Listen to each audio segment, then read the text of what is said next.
Buongiorno a tutti, dopo questa piccola pausa dovuta al conto alla rovescia per l'inaugurazione della nuova sede del Museo Collezione Salce, eccoci qui di nuovo con la nostra rubrica Venezia 1600.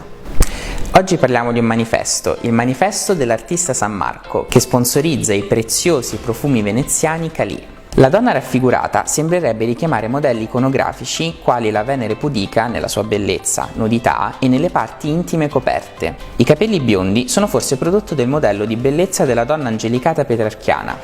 Il pavone invece viene scelto sicuramente per trasmettere un senso di superbia bellezza, di vanità associata alla cura del corpo femminile e a cui i prodotti esposti si riferiscono.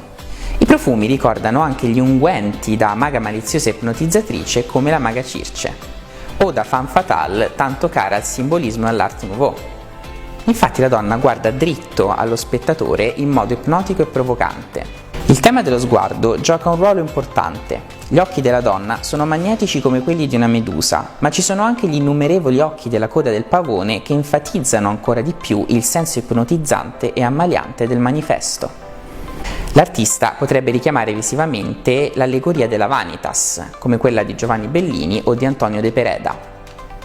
La vanitas come tema storico-artistico consiste nella vanità e nella natura effimera dei beni mondani e terreni, un tema religioso e morale molto comune nella storia dell'arte, un invito alla preghiera e al pentimento per la remissione dei peccati.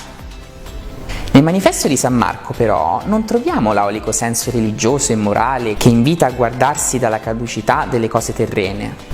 Il manifesto sembra appropriarsi delle forme e gli attributi di questa tradizione, ma la capovolge. Troviamo un invito a godere dei piaceri dei beni terreni come i profumi, associati anche al tema della sensualità e della donna.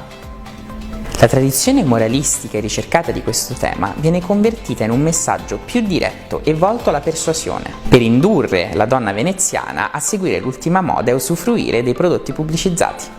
Riuscirebbe questa pubblicità ad ammaliarvi e a convincervi sulla scelta del profumo? Aspetto i vostri commenti e ci vediamo il prossimo giovedì!